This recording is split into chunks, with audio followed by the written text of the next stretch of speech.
Olá, olá. Vamos começar, meninos e meninas.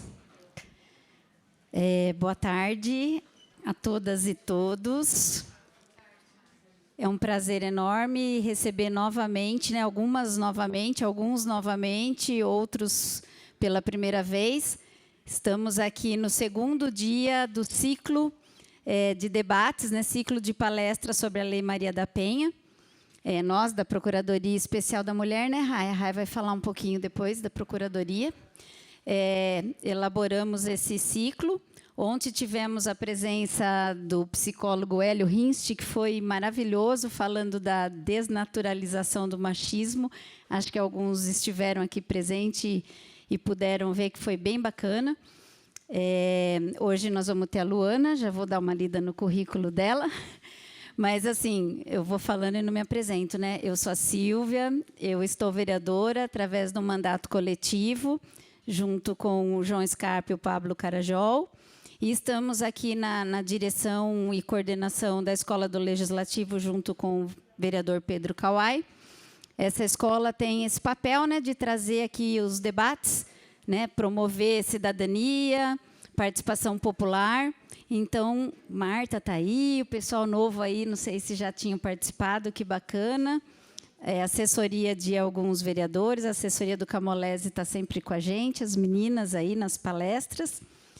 Então, hoje a Luana Brusasco de Oliveira vai falar Lei Maria da Penha e o direito das famílias.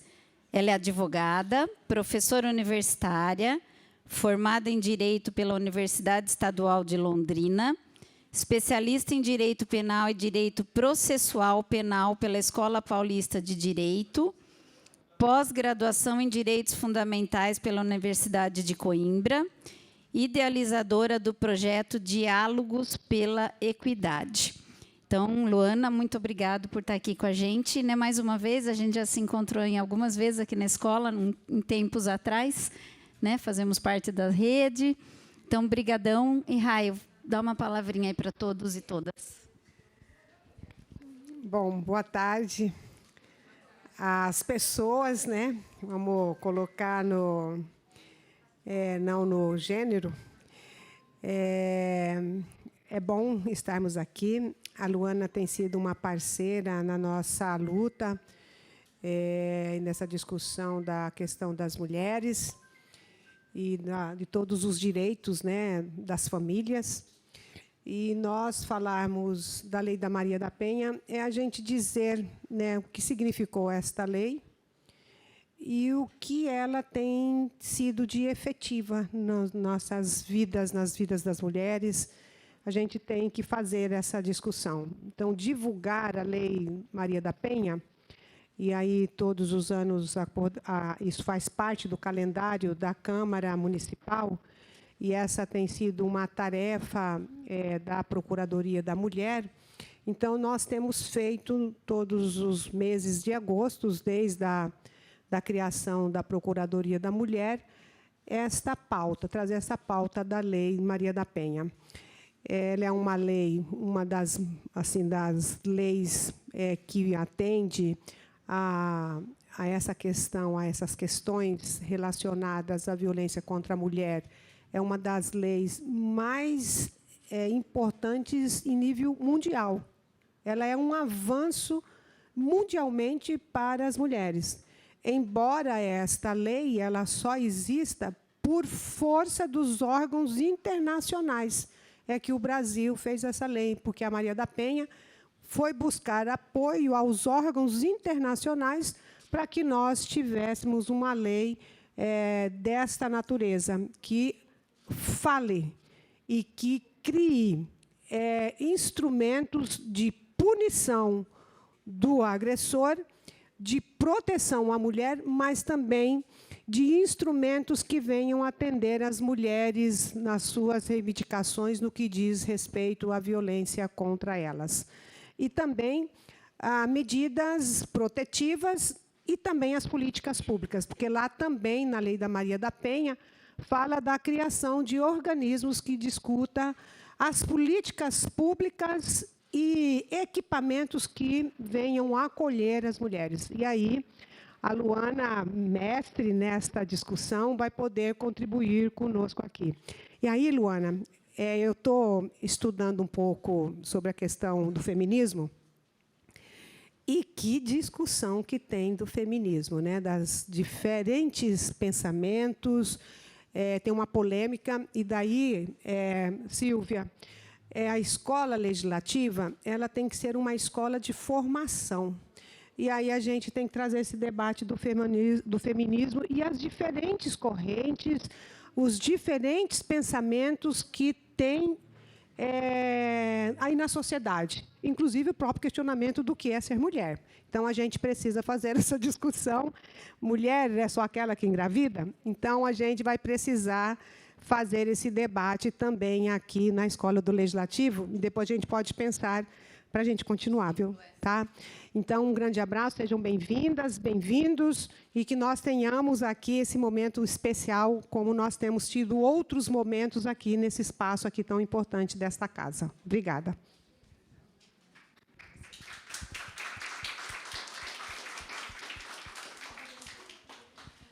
Boa tarde.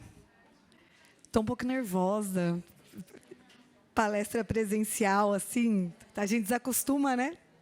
É legal, mas aí a hora que vem, eu vejo assim, um monte de gente, fico, gente do céu, será que eu consigo fazer isso? Obrigada, Rai, obrigada, Silvinha, Escola do Legislativo, pelo convite de estar aqui falando sobre a Lei Maria da Penha e trocando com vocês sobre isso.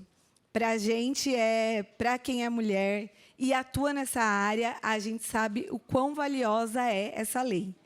Os instrumentos que ela tem, e ainda que a gente saiba, e a gente vai conversar sobre isso hoje, que ela não foi 100% implementada, que tem muito ainda por fazer, quando a gente considera o que está lá na lei, o que a gente tem já trouxe muitas mudanças para a vida das mulheres. Às vezes a gente pensa, só aparece no jornal, notícias de situações muito graves. Então, a gente vê o final ali no feminicídio. E dá aquela sensação de que não está servindo para nada. Porque os casos onde as mulheres são salvas, onde um feminicídio não acontece, onde uma mulher consegue romper com esse ciclo de violência, ele não aparece. A mulher está vivendo a vida dela e aí passa meio desapercebido. Então, também é a minha função hoje aqui mostrar para vocês que é possível romper, que existem instrumentos que a gente pode utilizar para que nenhuma mulher passe por situações de violência a mais. Eu não quero falar sozinha, tá, gente? Então, tem um microfone aqui, eu vou fazendo perguntas, quem quiser se colocar, levanta a mão, a gente leva o microfone e a gente vai fazendo uma conversa mesmo. Pode ser? A Rai já adiantou, mas... Posso ir passando já? Então, hoje a gente vai falar violência contra a mulher e direitos de família. Eu atuo mais voltada para a área de direitos de família e percebo assim como é difícil no direito, quem estuda direito, faz faculdade e depois vira advogado, tem várias caixas, né? Se você é do direito penal, você não é do direito civil. O direito de família está dentro do direito civil, não está na área penal. E aí são várias caixas que a gente entra e é muito difícil misturar. E quando a gente lida com violência doméstica, com conflitos familiares, fica tudo junto, porque uma situação criminal está acontecendo dentro dessa casa. O conflito familiar vem de uma estrutura machista. Então, não tem como a gente fazer uma separação tão grande. E eu percebo, eu montei essa palestra para falar, num primeiro momento, na OAB, para convidar advogados que atuam em direito de família para estudarem a Lei Maria da Penha, percebendo que não ter conhecimento sobre isso dificulta muito a ação do advogado e a eficiência na hora de proteger uma família e essas mulheres quando está atuando em direito de família. Algumas situações, e a gente vai falar sobre isso, elas são muito sutis. A gente não tem atos de violência extremamente naturalizados. Então, se o advogado, se o juiz, se o promotor, se o servidor público não está atento, isso passa como se fosse uma situação do dia a dia. E, na verdade, essa mulher está sofrendo, vivendo em situação de violência, e ela passou, às vezes, por diversos serviços públicos e ninguém se atentou para isso, para falar para ela, olha, isso é violência, você tem formas de você romper com isso.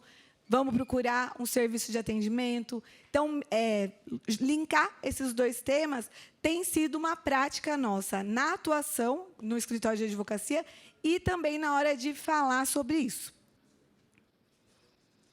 Para isso, no escritório, a gente tem um projeto, chama Diálogos para a Equidade, e o nosso propósito é desconstruir ideias para construir diálogos. Então, aqui, toda vez que a gente vai falar, a nossa intenção não é trazer uma aula batida com pontos, onde a gente não crie nada juntos. A minha intenção é construir algo com vocês aqui. Aqui tem o QR Code das minhas redes sociais, então, quem quiser saber mais sobre o meu trabalho, sobre o que eu faço, sobre como a gente conduz isso, está aqui. E depois eu vou explicar mais sobre os projetos da Diálogos. Diálogos para a Equidade, a intenção de equidade, o nome equidade vem justamente de igualar. Então, trazer, entendendo que temos diferenças, mas essas diferenças não podem gerar privilégios ou prejuízos.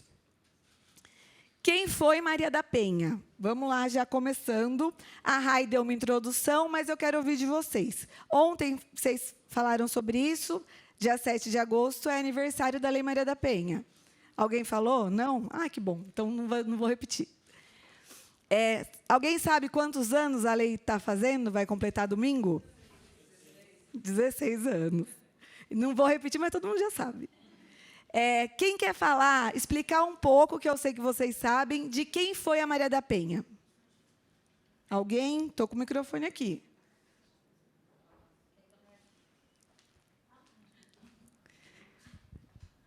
E aí, gente? Alguém se habilita? Pode falar, não tem errado, não.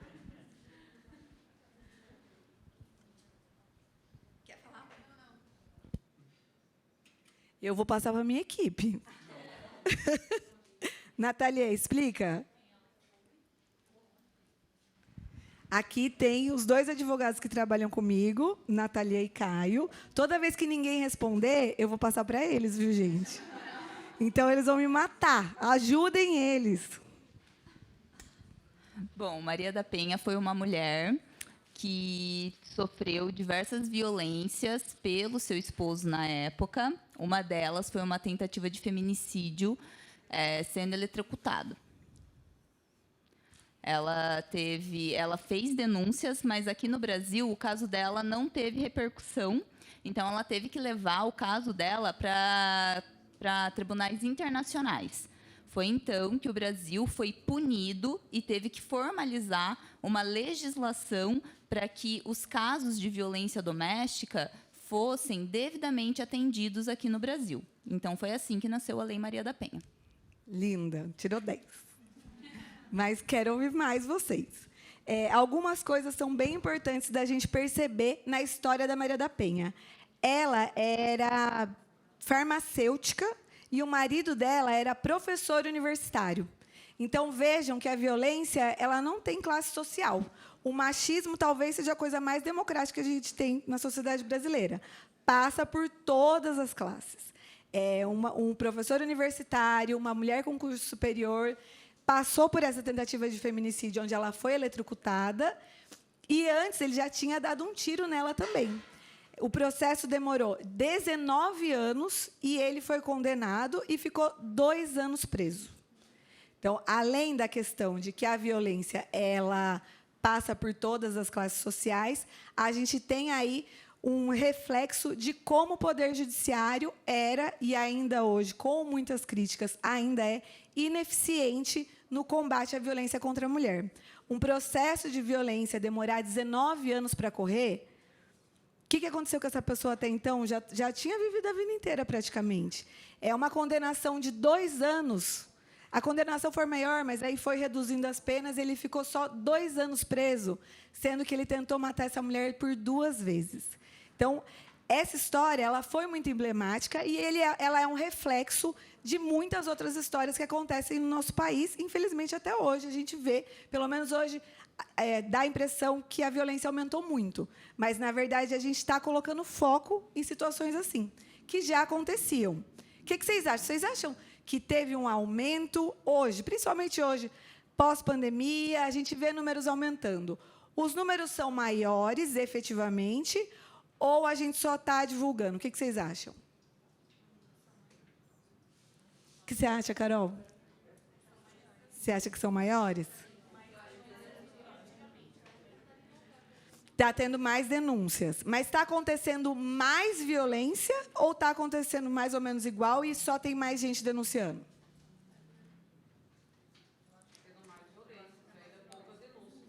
Poucas denúncias ainda. Fátima. Eu lembro que quando eu era criança, adolescente, dos anos 80, teve até uma campanha. Quando eu era adolescente, não sei se eu era criança, lá nos anos 80, teve até uma campanha do Quem Ama Não Mata, porque eram muitos crimes passionais cometidos por homens, porque achavam que as suas mulheres eram objetos, né, eram delas. Então, eu lembro, foi muito forte essa imagem. Então, isso aconteceu nos anos 80, porque o número de crimes era muito grande. Sim. Então, eu acho, na minha cabeça, eu acho que hoje em dia a gente tem internet, né? Então, divulga muito mais rápido, as coisas, informações chegam mais rápido. Quem mais quer falar?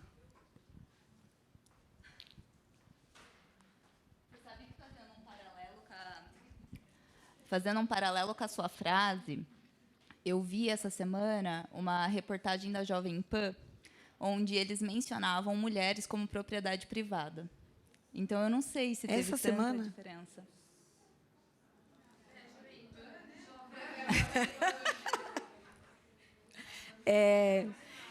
Você sabe, Fátima, que só em 2021 o STF pacificou a tese de que era proibido utilizar a tese de legítima defesa da honra nos tribunais brasileiros. Por quê?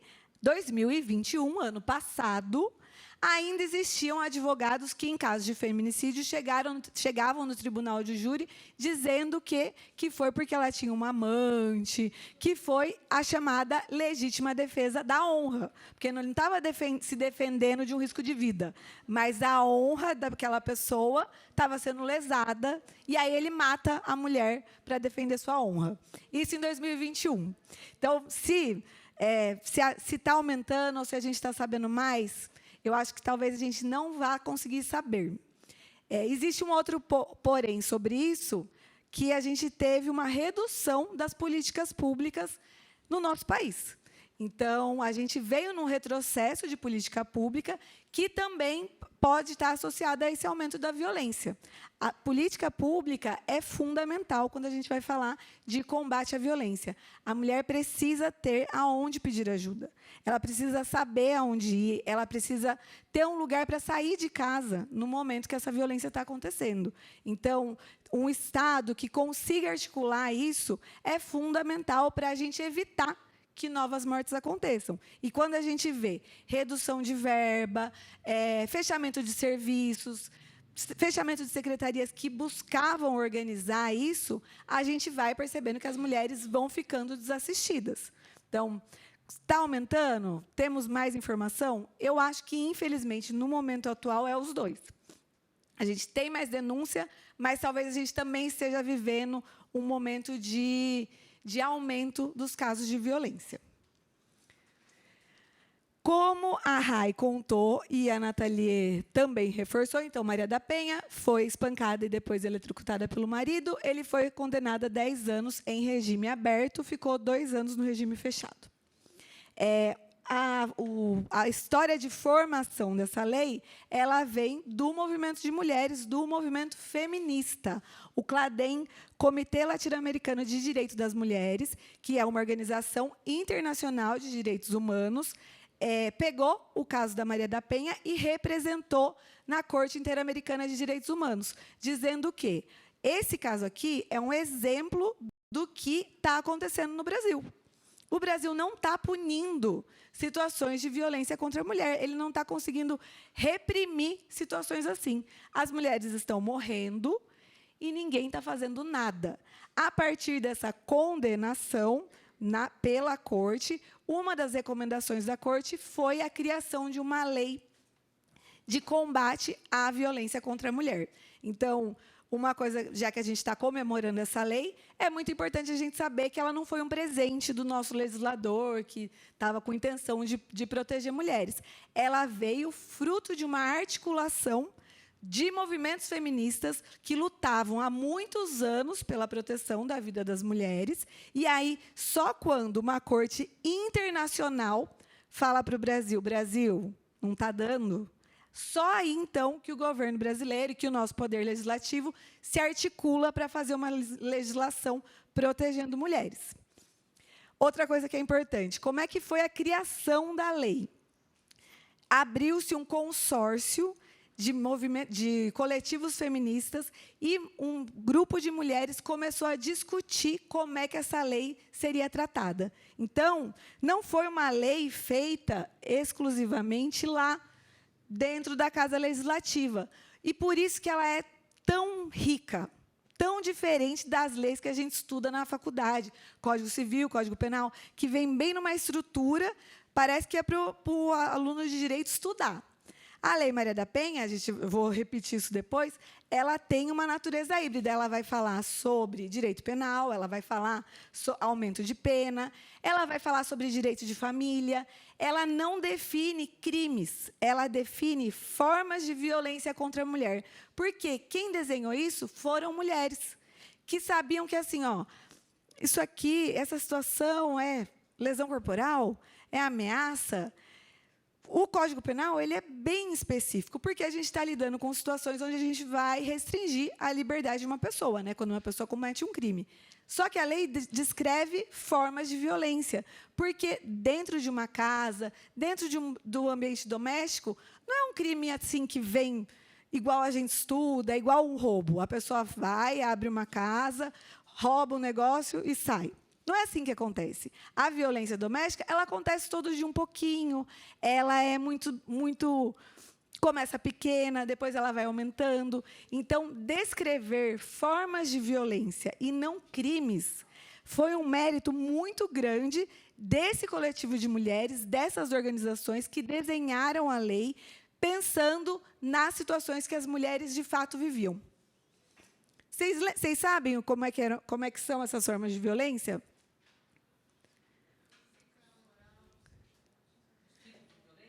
Isso, os tipos que estão lá na lei. É a física, a psicológica, a patrimonial, a institucional também existe, né? Agora tem essa definição, mas não está na Lei Maria da Penha. Violência física, violência psicológica, violência moral, violência patrimonial e violência sexual. Isso foi desenhado ali naquele momento, em 2006, há tanto tempo atrás. Tanto tempo, né? Eu estava na faculdade já. Mas tem criança aqui, que era criança ainda, né, em 2006.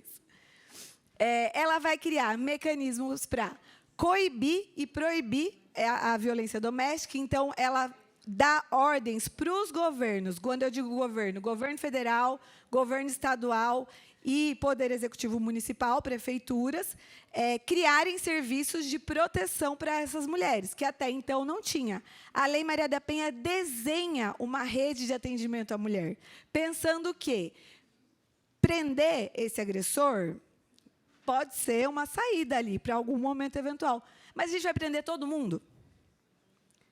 Como é que a gente consegue punir, pensar só em punir situações de violência, sem pensar na prevenção, sem pensar em romper com esses ciclos? Vai prender todo mundo e aí? Cabe todo mundo? Não, né? A gente já sabe também. Ela vai dispor sobre a criação dos juizados especiais de violência doméstica, que são órgãos específicos do Poder Judiciário que vão convergir competências. Então, teoricamente, o juizado especial, o juiz que está lá, ele vai julgar no mesmo processo a violência. Então, aconteceu uma violência física, aconteceu uma violência sexual, mas essa mulher mora nessa casa, ela está casada com esse autor da violência. Então, ele vai ter que decidir sobre a violência, ele vai ter que decidir sobre o divórcio, sobre a pensão, porque não dá para a gente separar. Como é que prende, por exemplo, um autor de violência em flagrante, ele sai do emprego e essa família depende dele, ele é a única pessoa que trabalha na casa. não dá para a gente dissociar uma coisa da outra. A gente não dá para pensar em um ponto só. Quando eu me formei, o meu primeiro trabalho foi na assistência social. E eu tinha uma experiência antes de direito penal, tinha feito estágio numa delegacia, e eu fui com uma cabeça bem assim fechada, que eu achava que todo mundo tinha que prender ou sair de casa, tira esse agressor de casa. E eu trabalhava no CREAS, que trata com situações de violência, inclusive contra criança e adolescente. No começo, eu era advogada lá, vinham me perguntar, e eu falava assim, não, essa pessoa tem que estar presa. Essa pessoa tem que estar presa, ele tem que sair daquela casa. E aí, a equipe psicossocial foi me explicando, Luana, não é exatamente assim que as coisas acontecem. Se ele sair, e a consequência vai ser essa mãe depende dele. Tirar essa criança da casa, será que vai ser a melhor solução? Então, eu fui vendo, trabalhando na assistência, que violência doméstica a gente não resolve com uma medida só. Infelizmente, a gente tem que pensar, ter um olhar muito amplo sobre isso, que é o que a lei traz. Traz de novo, por quê? Porque foi feita por mulheres num momento pensado sobre isso. E aí a gente vê, desde 2018, acho que 2018 acho que é a primeira, uma série de enxertos dentro da Lei Maria da Penha. Acho que vocês já devem saber. Então, coloca mais um artigo ali, tipificou o crime de descumprimento de medida protetiva e colocou lá dentro da lei. Por quê? Violência contra a mulher, proteção à mulher, assim como proteção à criança e adolescente, são as chamadas pautas bomba. Bomba por quê? Porque bomba, se você faz uma lei definindo alguma coisa, aumentando um direito ali, ganha voto, vira notícia. Todo dia a gente vê uma lei nova sobre isso, não é? Você vai atualizar a Lei Maria da Penha, de 2018 para cá, tem várias atualizações. Algumas boas, outras ruins, mas a intenção é inflar o legislativo, inflar de lei, e aí como é que a gente cobra? Como é que isso acontece de fato? Como é que a gente cobra essas políticas também? Então, precisamos ter atenção até nessa questão de ficar colocando muito penduricalho dentro da lei, que foi uma lei desenhada num momento por mulheres entendendo tudo isso. Vai estabelecer também medidas de assistência e proteção à mulher em situação de violência doméstica. Tudo certo até aqui, gente? Alguém quer fazer alguma consideração? Rai. Talvez fosse bom você falar o porquê da violência doméstica e familiar. Acho que explicar isso. Boa, vamos lá. Então, ela vai trazer a proteção. É uma lei, vou só passando porque tem esse aqui ainda. É uma lei híbrida, vai falar de direito penal, vai falar de processo penal, vai falar de processo civil, vai falar de direito de família, vai falar de políticas públicas, vai falar até de educação. Vocês sabiam que foi a primeira lei no Brasil que reconheceu uniões homoafetivas? Até 2006, não existia nenhuma legislação sobre isso. Hoje, a gente tem bem pouco ainda. Mas a Lei Maria da Penha, quando vai falar sobre a definição de violência doméstica, ela fala que pode acontecer, inclusive, em relações homoafetivas entre mulheres. E foi a primeira legislação no nosso país que reconheceu a existência de uniões homoafetivas no país. A Lei Maria da Penha, como a Rai falou, ela é considerada a terceira melhor legislação do mundo sobre combate e proteção à violência, por ser uma lei completa, por ser uma lei ampla que estabelece todas essas medidas. Então, foi eleita a terceira melhor do mundo. Se eu não me engano, a primeira acho que é no Peru. E aí ela vai trazer a definição de violência de gênero e violência doméstica. Como é que a gente define violência de gênero? O que vocês acham? Eu sei que todo mundo aqui tem noção disso, então quero ouvir vocês. Violência de gênero. Já está aqui escrito, mas eu quero ouvir. Não tem errado, viu, gente? É só para conversar, só. Alguém? Toda violência contra a mulher é uma violência de gênero? O que vocês acham? Quem? Você acha que sim? Você consegue explicar? Não. Quem mais? Quem acha que não? Alguém aqui acha que não? Você acha que sim ou que não? Rai acha que sim também. Na verdade, gente, não. Quando a gente vai pensar, vamos pensar assim, eu vou trazer um exemplo que me trouxeram uma vez numa palestra. Um vizinho brigando com o outro, por questão de carro, um bateu no carro do outro, e o vizinho ficou muito nervoso e bateu no carro da vizinha. Quebrou o carro da vizinha nessa discussão. É uma violência de gênero? São gêneros diferentes, mas duas pessoas ali discutindo um assunto que é problema de vizinho, casa. Então, um furto. Furtaram minha bolsa. Não vai ser uma violência de gênero. Quando que a gente vai encontrar violência de gênero? Quando a gente tem uma sobreposição, uma relação de opressão e de oprimido. Então, em geral, quando a gente está falando de violência de gênero, a gente está falando de pessoas que estão com papéis sociais ali definidos. Elas podem ter um vínculo, mas elas podem não ter um vínculo ali direto de afetividade, porque nem toda violência de gênero é uma violência doméstica, mas tem essa sobreposição. Então, eu estou no carnaval, a pessoa sofri uma situação de assédio. É uma violência de gênero. Porque a minha condição de mulher foi afrontada ali a partir daquele assédio. A gente vai considerar, para a gente pensar em violência de gênero, em características relacionais. Então, se existe ou não relação entre essas pessoas, assimetria de poder. Um tenta se sobrepor ao outro. Então, toda violência de gênero, ela decorre de uma relação de poder. A pessoa acha que ela tem poder sobre a outra, que ela é mais do que a outra, então ela pode fazer isso. Então, por isso que entender esses papéis sociais, entender por que o machismo, por que a gente fala machismo estrutural? Porque esse local onde os homens foram colocados socialmente e as mulheres foram colocadas também.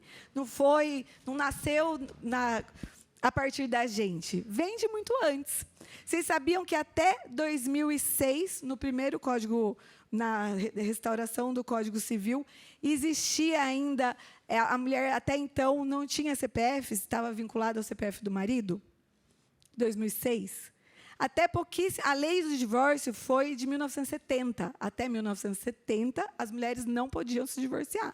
E por que isso foi uma vitória também da questão do movimento feminista?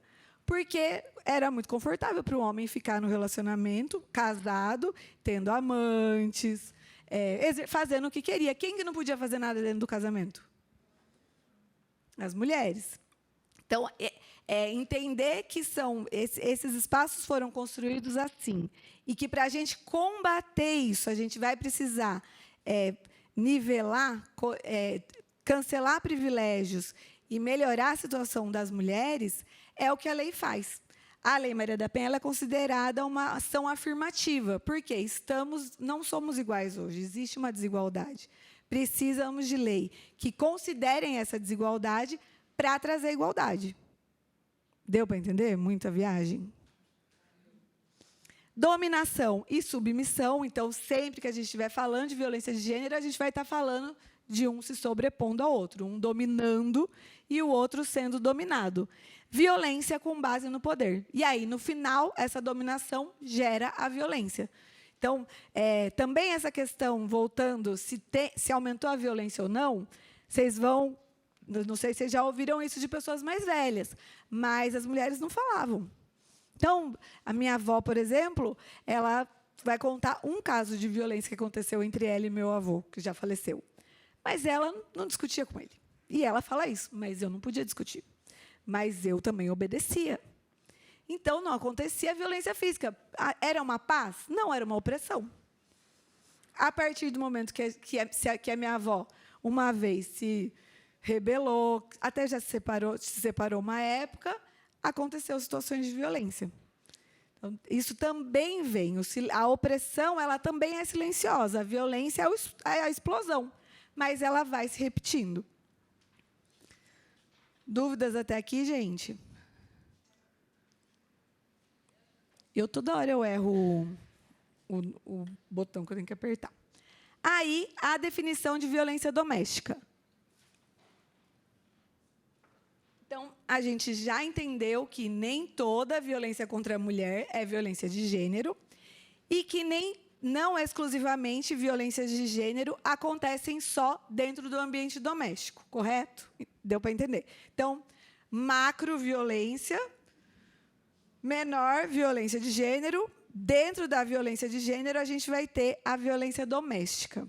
Por que é importante a gente entender isso? O Código Penal, quando foi definir o feminicídio, que é depois da Lei Maria da Penha, ele fala de matar mulheres, pessoas que se reconhecem pelo gênero feminino, tanto em situações de violência de gênero, quanto em situações de violência doméstica. Tem esses dois incisos lá. Por quê? Feminicídio não acontece só decorrente de violências domésticas. A violência de gênero ela pode ser mais ampla. A Lei Maria da Penha vem para definir a proteção das mulheres nas situações de violência doméstica. Então, ela vai servir para isso, para situações de violência doméstica, e é aí que a Rai falou dessa diferença da violência doméstica e intrafamiliar. O que a Lei Maria da Penha vai trazer de proteção, então? Quando que vai se enquadrar na Lei Maria da Penha? Violência que acontece dentro do ambiente doméstico. Então, ambiente, a gente pensa em casa. Pessoas que vivem dentro da mesma casa, convivem dentro desse ambiente doméstico.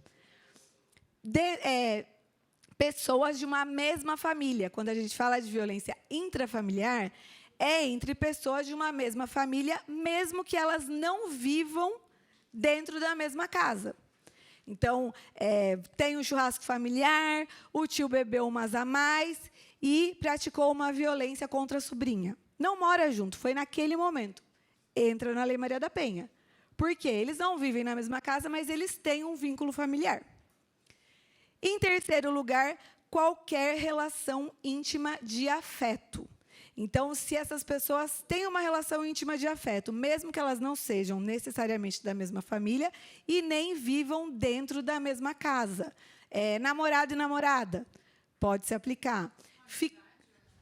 Se for falar íntima, mas se em algum momento essa amizade for abusiva a ponto de entrar num ponto de violência, dá para caracterizar assim.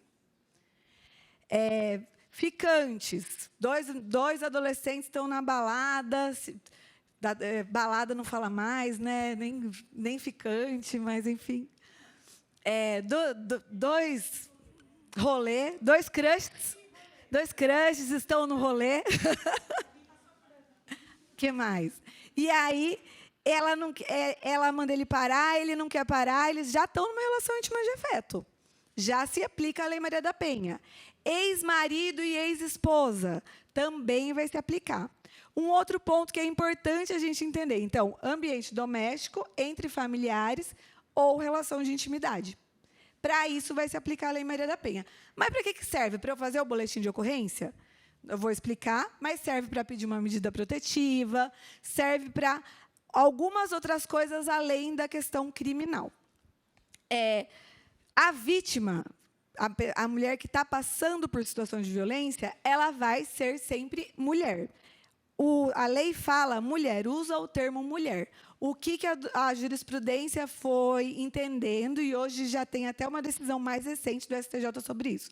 Qualquer pessoa que se reconheça pelo gênero feminino.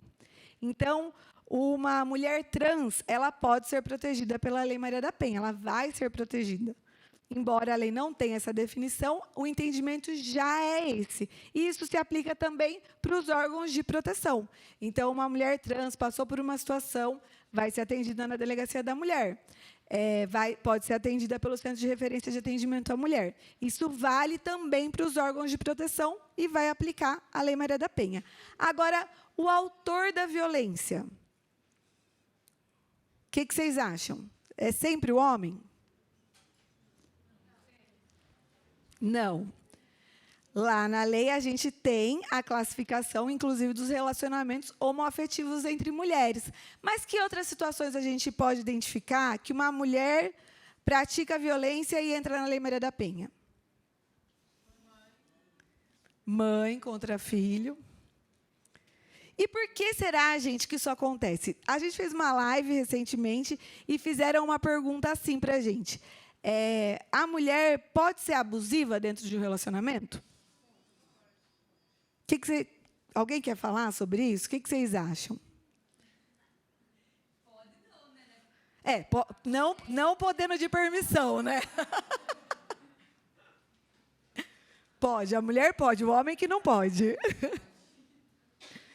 Por que aqui os julgados? Filho contra mãe, filha contra mãe, pai contra filha, irmão contra irmã, genro contra nora, nora contra sogra, motivado por situação de afeto, padrasto contra enteada. Isso tudo são julgados recentes sobre violência que se aplicava à lei.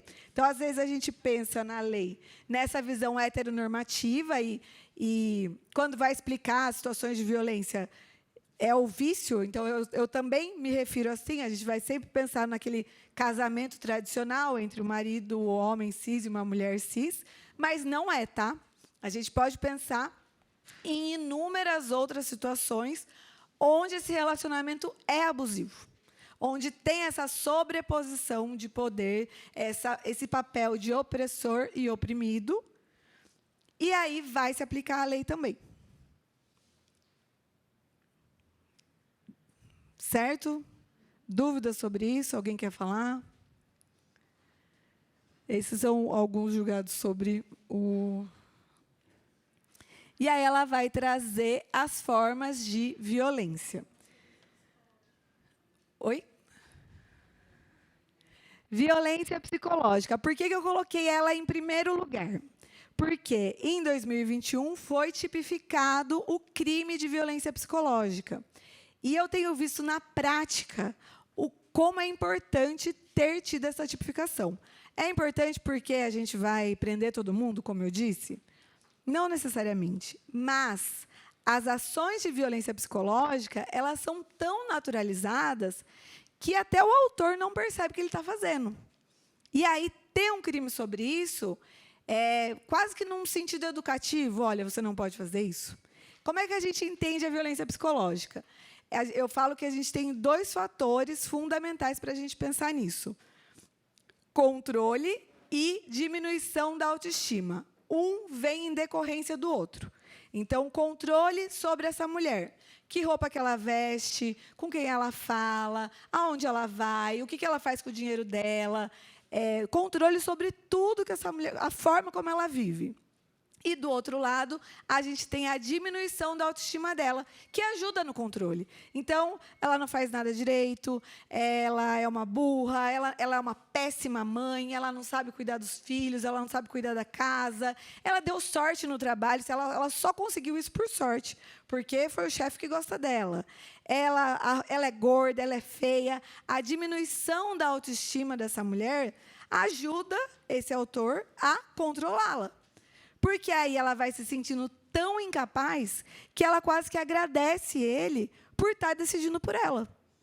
Então, ela já está assim, não, eu não sei fazer nada. Ele falou tantas vezes, eu tenho que ficar muito feliz que ele está comigo. Porque eu realmente sou péssima. E aí o controle fica muito fácil. Então, sempre que a gente pensar em violência psicológica, a gente vai ver esses 2 fatores. Diminuição da autoestima e controle, tentativas de controle sobre a vida dessa mulher. Conduta que cause dano emocional, diminuição da autoestima, que prejudique e perturbe o pleno desenvolvimento, vise degradar, controlar suas ações, humilhação, manipulação. Em 2019, foi acrescentado violação de sua intimidade, que até então eu dizia que estava ali na violência moral, e eu vou explicar, mas foi acrescentado como uma forma de violência psicológica a violação da intimidade dessa mulher. Então, ela manda nudes, publica, manda para outras pessoas. Isso é uma forma de violência. Está previsto como violência psicológica, mas a gente vai entender também que pode ser uma violência moral. E aí eu já vou explicar. O artigo 147 do Código Penal, agora, B, define como crime violência psicológica. E aí, o que a gente precisa ter para reagir a situações assim? O que é importante? Agora, a mulher pode pedir, já podia antes, mas era muito difícil de encaixar, ela pode pedir a medida protetiva direto na delegacia quando ela está passando por uma situação de violência psicológica. O que é importante ter? Algumas provas sobre isso. É fundamental ter provas? Não. E eu, pessoalmente, como advogada, passei por acompanhando clientes, fizeram um boletim de ocorrência e conseguiram a medida protetiva descrevendo no boletim o que acontecia. Porque são coisas do dia a dia. Essa humilhação, ela vem no dia a dia. Você não presta, você é uma burra, você não consegue fazer nada. Então, ela vai ter que descrever coisas que estão ali no dia a dia, mas prints de celular servem como prova, um relatório se passou por algum atendimento médico, porque, algumas vezes, a violência psicológica ela vai aumentando e gerando danos para a vida dessa mulher. Depressão, ansiedade. Então, até marcas pelo corpo, por conta disso, podem acontecer. Então, ter um laudo médico, um relatório médico, que ela está sofrendo isso, também pode servir como prova. E ter essa tipificação educou os autores da violência que não podem fazer isso e o poder público, que agora tem um crime específico. Então, já que tem uma caixinha, a gente bota ali na caixinha a situação, então, vamos dar a medida protetiva. Ficou mais educativo, mais palpável para os órgãos públicos entenderem quando que isso acontece. Então, é um ponto importante que a gente tem visto na prática que tem protegido mulheres. Violência física é a mais comum. Então, um cara que empurra a mulher, hoje, ele já sabe que ele praticou violência, mas o cara que xinga a mulher todo dia, ele não sabe. Ele não pensa que isso é violência, isso é normal. O cara que tenta controlar, ele é ciumento, é muito ciumento, né? Ciúme é a prova de amor. Violência física, qualquer ação ou omissão que ofenda a integridade física dessa mulher. Socos, beliscões, tapas, chutes, armas, facas, tesouras, substâncias danosas. Violência sexual, qualquer ação que obrigue a mulher a manter contato sexual, físico ou verbal, por meio do uso de força, intimidação, coerção, chantagem, suborno, manipulação, ameaça ou qualquer outro meio que limite a vontade. A gente pensa em violência sexual, o que a gente aprende? Vem aquela ideia daquele filme, que vem o estuprador e segura a mulher com força e rasga a roupa dela. A nossa ideia de violência sexual é assim. Na prática, a violência sexual ela não acontece desse jeito. Ela pode acontecer, não estou dizendo que não vai acontecer nunca. Mas ela também é sutil. Quem nunca ouviu frases do tipo... eu sou o marido, eu tenho que ter. Se não estiver em casa, o que ele vai fazer? Vai procurar lá fora, vai procurar na rua. Então, a ideia de que a vontade da mulher é desnecessária para uma relação sexual ainda é comum hoje. Olhar a mulher ter desejo, nossa, não vou palavrão aqui, né? Sem vergonha. Pensar no desejo da mulher é pensar no desejo do outro. E aí, toda vez que a vontade da outra parte ela foi anulada, ela foi desconsiderada, é violência sexual. Para vocês terem uma ideia de como isso é naturalizado, tem uma pesquisa que foi feita com estudantes da USP, onde um número enorme deles, 70%, não vou saber ao certo, disseram que eles não entendiam que era violência sexual transar com uma menina dormindo. Ou bêbada. Isso é aterrorizante. 2018. Então, pensar em violência sexual é pensar nisso. Quando que o sexo não é violento? Quando as duas pessoas estão com vontade. E tem condição de se posicionar dessa forma. Se uma das partes não tem, porque está dormindo, porque tomou um remédio, porque bebeu, porque tem medo do marido, isso já é violência.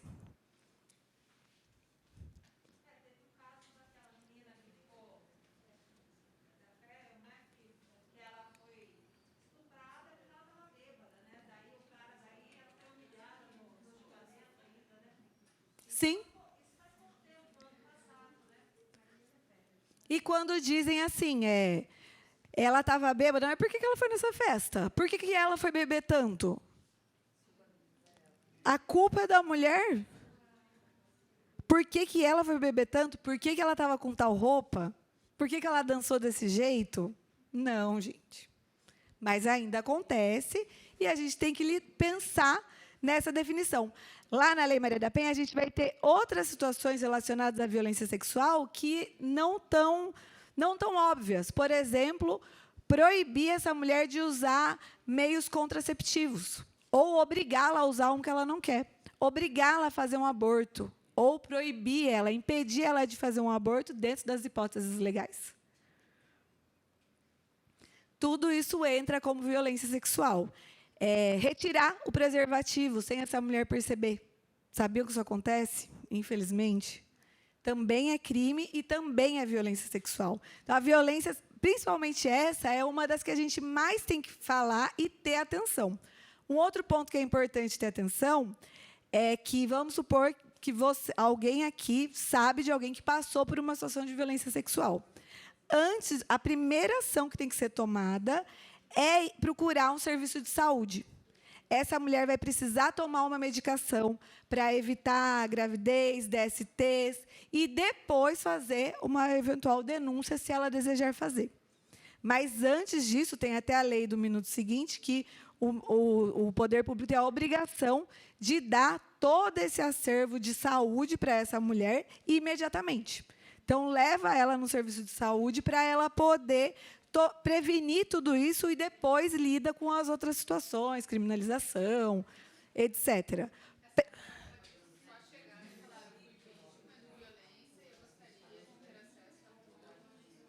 O serviço de saúde, sim, ela com a fala dela. Só isso é necessário para ela fazer. Exato. Aí, se ela tiver interesse, ou ela ainda não sabe se ela vai denunciar, guarda esses prontuários, toda essa documentação, porque isso vai servir de prova. Então, é uma documentação importante. Mas, antes de qualquer coisa, tem que ir para o serviço de saúde. Certo, gente? Mais alguma dúvida sobre isso?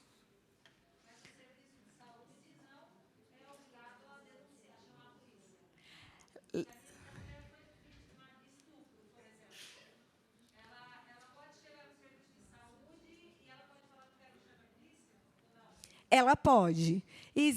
Teve uma reforma na lei que colocava a obrigação da notificação compulsória em casos de violência. Não é chamar a polícia, é preencher a ficha da notificação. E aí a questão da polícia vai depender da situação. Com relação às violências sexuais que acontecem para maior de 18 anos, hoje, elas são o que a gente fala que é uma ação penal pública. O Estado tem o dever de combater, de reagir, de processar esse agressor. Então, em tese, toda situação de violência sexual tem que chegar para o poder público.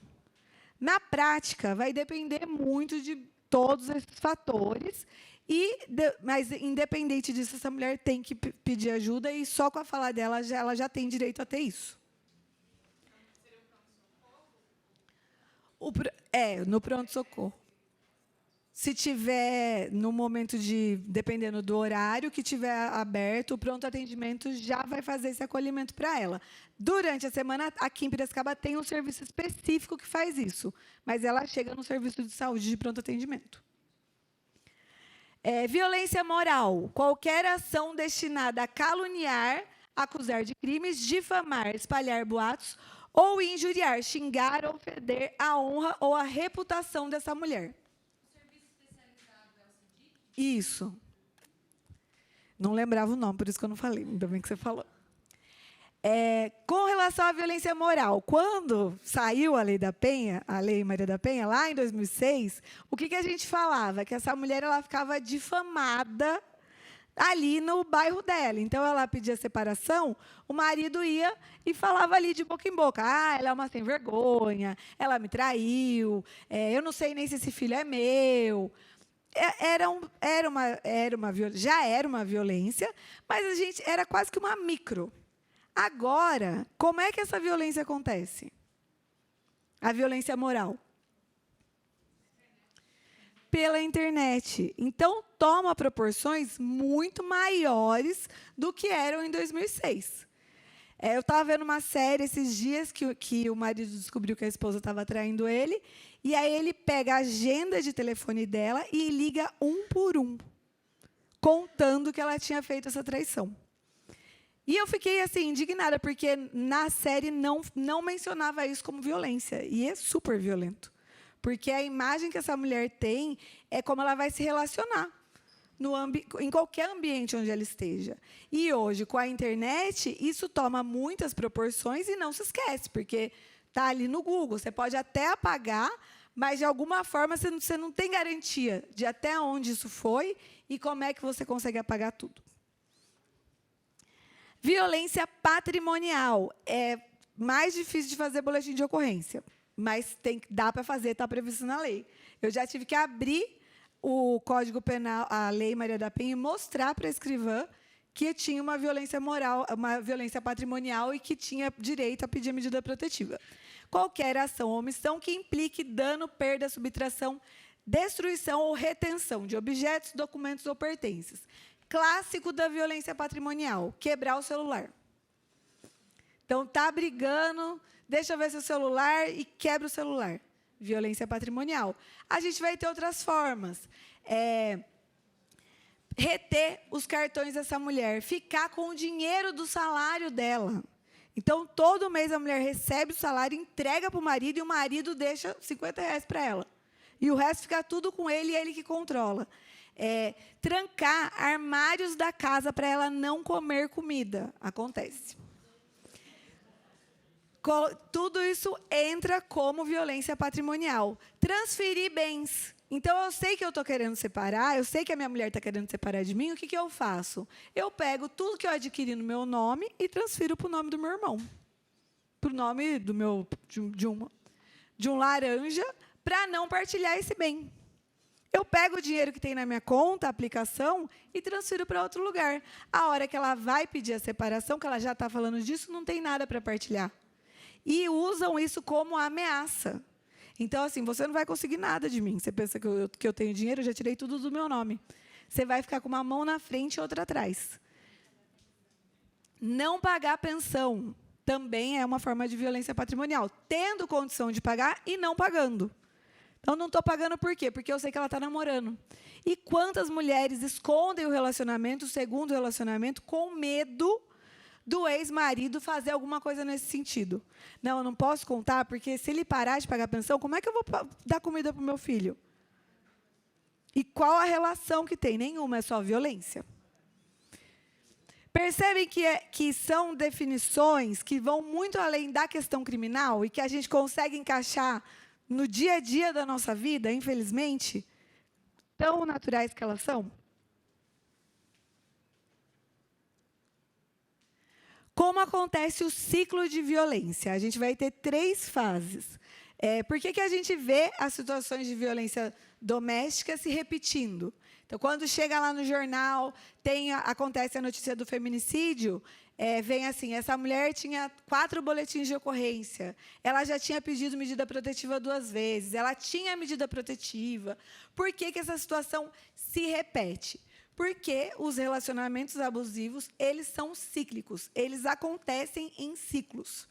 E aí a gente vai ter, antes, uma fase de lua de mel, e aí é importante a gente colocar que ninguém se apaixona pelo seu agressor. Ninguém se apaixona pelo aquele cara que já chegou dando um tapa na orelha e já xingando já no primeiro momento. No primeiro momento, como é que essa pessoa é? Ela é gentil, ela é educada, ele é cavalheiro, ele te elogia, ele é ótimo. Geralmente, as mulheres contam um marco de quando a violência começa a acontecer. Qual que é esse marco? O momento de estabilidade. Então, ela fala assim, quando a gente estava ficando, ele não acontecia isso. Depois que a gente começou a namorar, que ele foi se mostrando. Ou até depois do casamento, no dia seguinte do casamento, ele virou outra pessoa. Ele virou um monstro. Até o casamento, ele não era desse jeito. Porque é o fator estabilidade que deixa essa pessoa confortável para se mostrar. Então, também é importante, porque às vezes a gente está num relacionamento abusivo, mas, gente, ele era tão legal antes, não é possível que eu caí nessa. Ou, não, ele é aquela pessoa lá do começo. Será que é? Ou é só isso? É importante entender isso para não se julgar quando está em situações assim, que podem acontecer com qualquer pessoa. Depois da fase da lua de mel, vem a fase da tensão, que é quando os conflitos começam a acontecer. E aí, gente, eu sou advogada, trabalho com direito de família, então, conflito é inerente às relações humanas. Se você se relaciona com alguém, uma hora vocês vão ter um conflito. São pessoas, os conflitos são normais.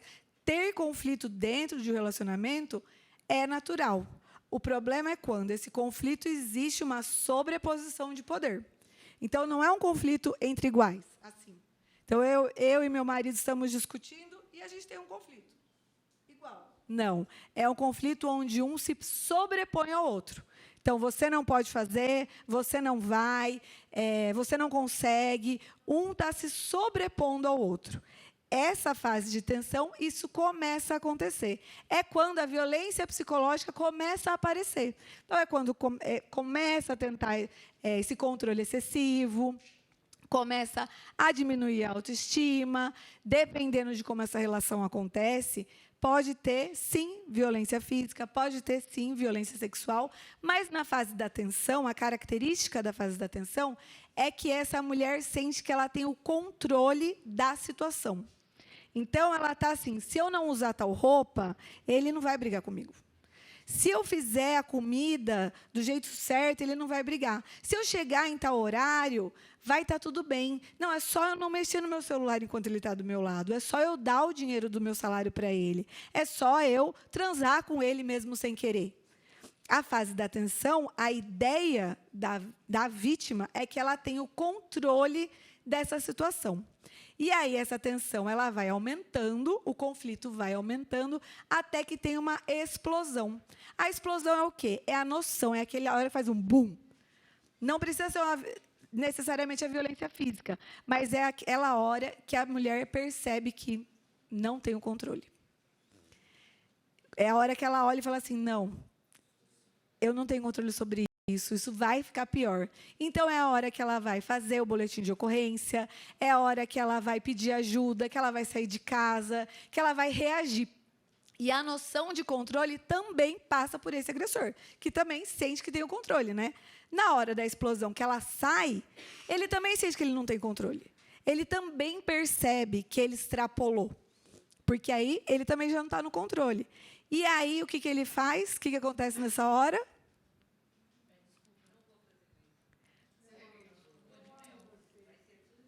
Eu amo você, eu me arrependi. Volta para casa, vamos tentar de novo. Volta a ser a pessoa lá do começo da relação. Traz flor. Aí fala que assim, que se ele tem ciúmes, se for por causa de ciúmes, é porque ele ama muito ela. Ele tem ciúmes porque ele é inseguro. Então, tudo bem. Se for porque não tem dinheiro, o problema foi que eu fiquei muito nervoso porque eu não tinha dinheiro. O problema foi porque eu bebi. Aquele dia eu bebi demais, eu não vou mais beber. E aí, essa questão da bebida é sempre importante ponderar. A pessoa que bebe e fica agressiva, ela bate em alguém dentro do bar? Às vezes, mas assim, em geral... Ele bebe e ficou agressivo. Ele fica agressivo lá dentro do bar? Ou ele fica agressivo dentro de casa? Ele tá puto porque... Pode falar? A gente está filmando? Tem hora que sai uns... Tá, porque com o chefe. Bateu no chefe? Bateu no colega de trabalho? Bateu na pessoa, no cara do carro que ele buzinou? Em quem que ele agrediu? A mulher em casa. Então, são desculpas que a gente tem que ter essa noção, que não é, o meio ali, aqui, o motivo foi só um motivo para agredir. Mas ele vai falar isso. E aí eles vão voltar nessa lua de mel. Por quê? Porque existe um afeto. Porque lá no começo aquele cara era legal. Porque pensando que não são só relações amorosas. Porque pode ser o meu pai, pode ser a minha mãe, pode ser a minha irmã. São pessoas que eu gosto e eu quero acreditar que isso vai mudar. E aí volta lá na lua de mel. A lua de mel vai passar, porque os conflitos vão continuar acontecendo. Se era bebida, vai beber de novo. Se era dinheiro, dinheiro não tem. Se era os ciúmes, vai ter ciúmes de novo. E aí vem numa nova fase de tensão e uma nova explosão. Dessa vez mais grave. A violência ela é progressiva. Então, ninguém que deu um soco, na próxima vez vai dar um soco só. Ela vai aumentando naturalmente. A primeira explosão não necessariamente é uma violência física, mas ela vai aumentando, isso chama escalada da violência, tem várias fases, até que a última fase é a morte. E muitas mulheres que vivem isso e que percebem essa progressão, elas falam, se eu continuar nisso, ou eu vou matar ele, ou ele vai me matar. Ele vai me matar. Hoje, eu vejo que isso aumentou. No começo não era assim. Uma vez ele me empurrou. Depois ele me deu um soco. No começo ele só queria ver meu celular uma vez e agora ele não deixa mais eu usar. No começo ele pediu... E aí isso vai progressivamente aumentando.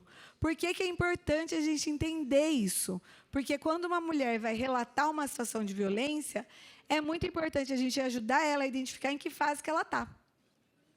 Geralmente, ela vai relatar ali na explosão, mas, às vezes, não. Às vezes, ela está contando numa fase de tensão. Ela está contando normalmente que ela tem medo. Ela fala, nossa, se eu fizer isso, meu marido... Ela está relatando o medo, mas ela está na fase da tensão, que é aquela sensação que ela tem de controle. E aí, você pode perguntar, isso já aconteceu outras vezes? Você percebe que está piorando? Sem o julgamento... mas entendendo como é que esse ciclo acontece. Às vezes, esse ciclo pode durar, tipo, 1 ano. Tive uma explosão uma vez, depois a relação continuou. No ano seguinte, a gente teve uma outra explosão. E aí ele vai se repetindo e ficando mais curto. Tem relatos de mulheres que vivem o ciclo da violência vários durante o dia. Então, fica tudo bem, começa a brigar, já explode... vai para uma violência, depois já fica tudo bem de novo, e depois já está brigando de novo. Às vezes, isso se repete durante um dia, assim, várias vezes. Às vezes, demora mais. Cada situação vai ser única. Então, também não dá para a gente, porque tem essa fórmula, pensar que todos os casos são iguais. Por isso que também não dá para falar, não, está sofrendo violência, mas por que ela não sai de casa? Mas eu sairia da minha casa, mas eu não estaria nessa relação. Mas aquela pessoa está vivendo aquela realidade. A gente precisa olhar para isso para conseguir ajudar uma mulher. Porque se a gente vai muito fixo, a situação é assim, esse cara é um sem vergonha, ela que está gostando, a gente não ajuda. A gente mais atrapalha do que ajuda. Porque uma mulher sozinha não consegue reagir. Então, se entender como rede de mulheres, todo mundo que está aqui, se todo mundo que está aqui sair com essa noção de que eu posso ser a rede de apoio para uma mulher, a gente já fez muito. Porque a gente é. Oi? Só referindo um pouquinho, a gente viveu uma situação lá no condomínio, no Falso Cita, recentemente, com esse marido, ateu fogo no apartamento da mulher. Então, eu vejo assim, que ela estava sofrendo uma violência psicológica há algum tempo e veio sofrer essa patrimonial, porque ele acabou com tudo que ela tinha. Sim. Ela já tem uma medida protetiva hoje. Eu acho que eu acredito que o maior objetivo da medida protetiva é assegurar a integridade física da mulher, né? Da segurança para ela. Só que assim, eu não sei se ela tem esse conhecimento, vou até perguntar para ela se tem esse conhecimento, se ela tem a intenção de entrar com processo contra ele para a indenização. Sim. Ela perdeu. Ela pode, né? Pode.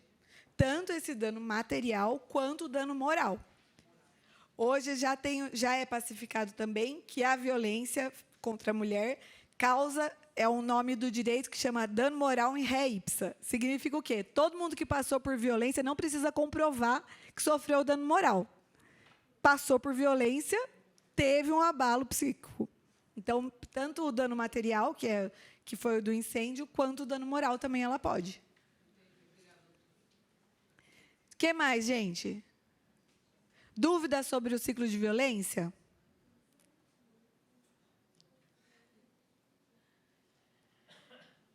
Aí, o que mais que a gente consegue linkar do direito de família da Lei Maria da Penha? Ela vai trazer medidas para salvaguardar essa mulher, essa família, para ela estar protegida. Então, nesse caso, a medida protetiva ajudou, mas não conseguiu conter. Ela conseguiu depois. Depois do incêndio. Porque é mais ou menos 1 a 2 semanas que eles estavam separados. Uhum. Fisicamente, sim. Né, no mesmo tempo. E ela não imaginava que isso ia acontecer. Não imaginava, não deixou nenhum risco de fazer isso. Graças a Deus não teve vítimas, ela não estava em casa com as crianças. É. Mas não deixou nada para ela. Agora ela está se erguendo, a gente está ajudando, né, com doações. Mas é isso, eu até estava ontem lá no início do curso com a doutora Simone, do Projeto Heróico, e até ela também atendeu lá com algumas doações. E eu pensei assim, talvez passou pela cabeça dele na questão financeira. Tipo assim, ela não vai conseguir conquistar mais nada. Vou acabar com tudo, porque vai ser difícil ela comprar, ela reconquistar. E aí ela vai voltar comigo. Exatamente.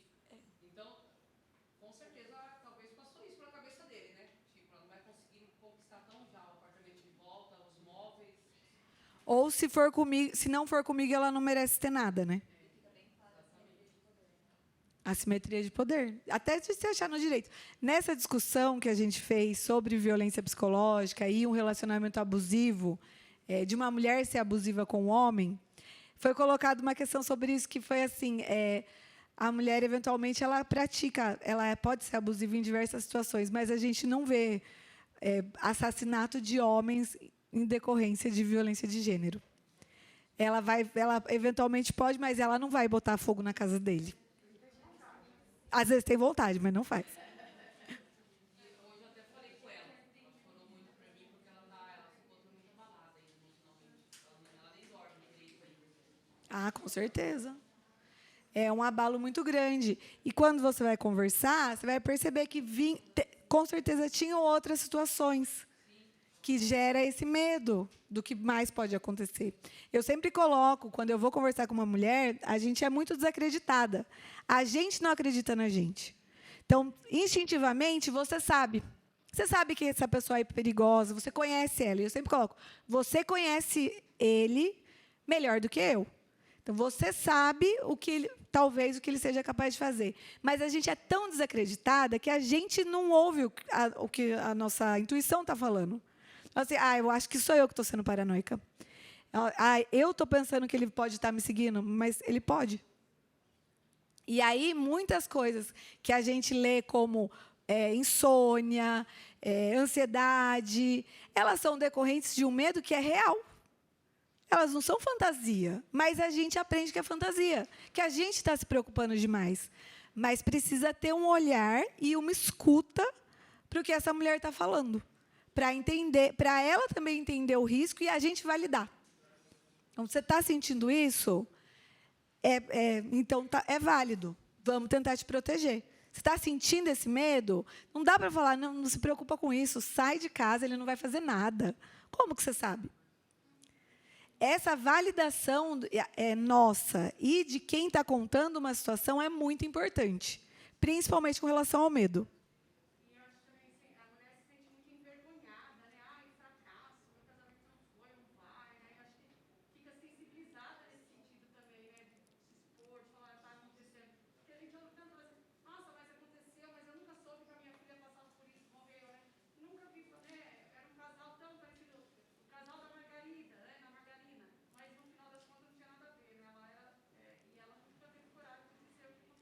sente muita vergonha, porque a mulher é responsabilizada. A mulher é a espinha da casa, o pescoço, a estrutura.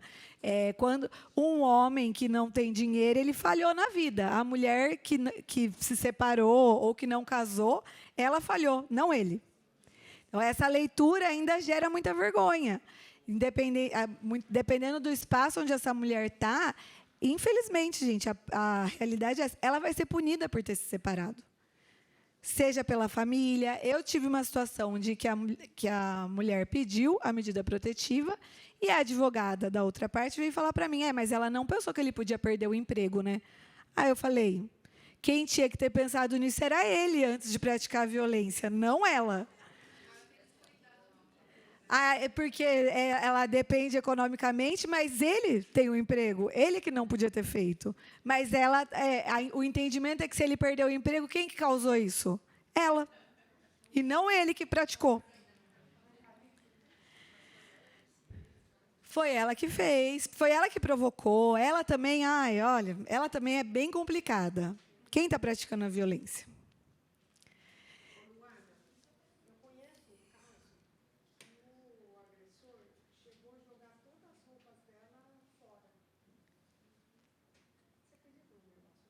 Eu acredito, porque eu também já peguei um caso assim. Ela saiu de casa, voltou, não tinha nada dentro da casa. Quando começou a reagir, ele tirou tudo da casa. Uma punição, né? Você vai sair, você vai querer se separar, você vai ficar sem nada. E aí, só um parênteses, você vai fazer um boletim de ocorrência disso, se não tiver o conhecimento para discutir, eles vão falar assim, isso é cível. Resolve isso lá na vara de família.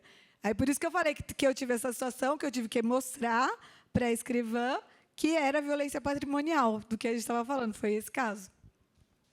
Mas se a pessoa tiver sem uma advogada? Justamente, ela pode ir. Por isso que esse conhecimento, ele não eu estou aqui trazendo porque é para todo mundo, porque a mulher não precisa estar acompanhada de advogado para ir fazer o boletim de ocorrência. Mas se ela não tem esse conhecimento, ela vai embora. E ela poderia já ter feito. Até porque, geralmente, a delegacia é um lugar totalmente masculino e desconfortável para uma mulher fazer uma ocorrência. Sim. Lógico, é a delegacia da mulher, mas se isso acontece de madrugada, não tem como você ir lá. Vai no plantão.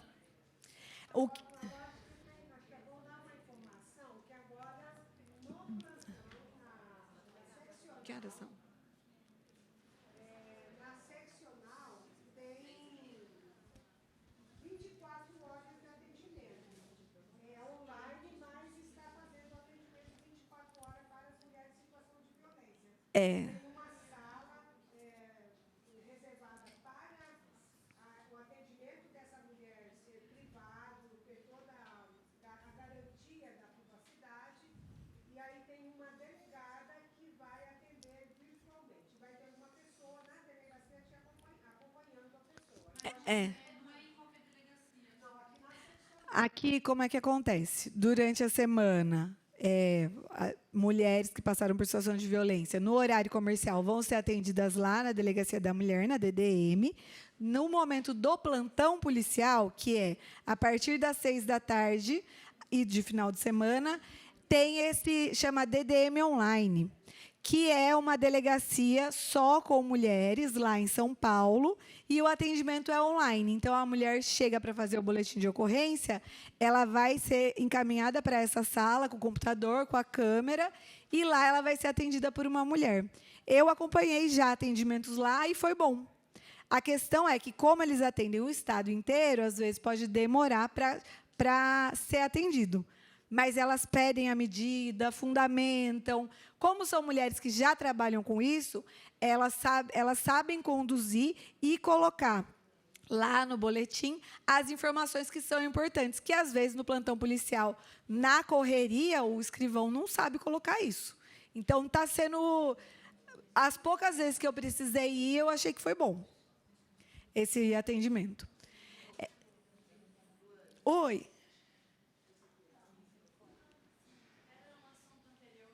Pode falar.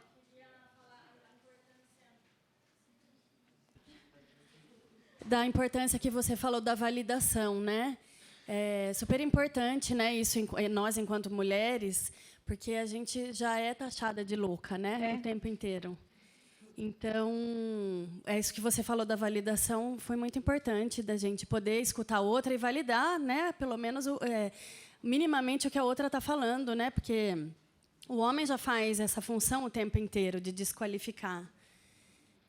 E a gente falando disso de fogo, acho que também outra coisa relevante, eu trabalhava na assistência também, no CREAS, e chegavam muitos casos de homens que queimavam a documentação.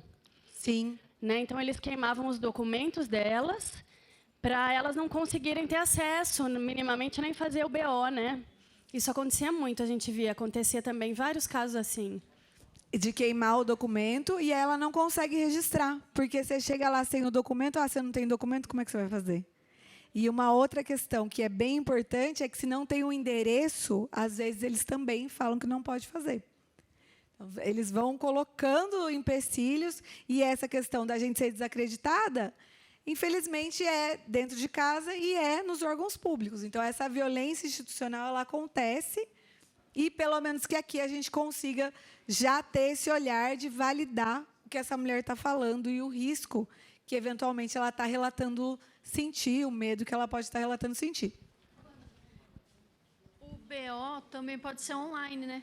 Ela não precisa ir até a delegacia para fazer, ela pode fazer da própria residência dela, né? Ela pode fazer o boletim e agora me parece que ela pode, inclusive, pedir medida protetiva pelo site também, que antes não dava e agora dá. Então, ela pode ter acesso à internet e fazer isso online sem precisar ir até a delegacia.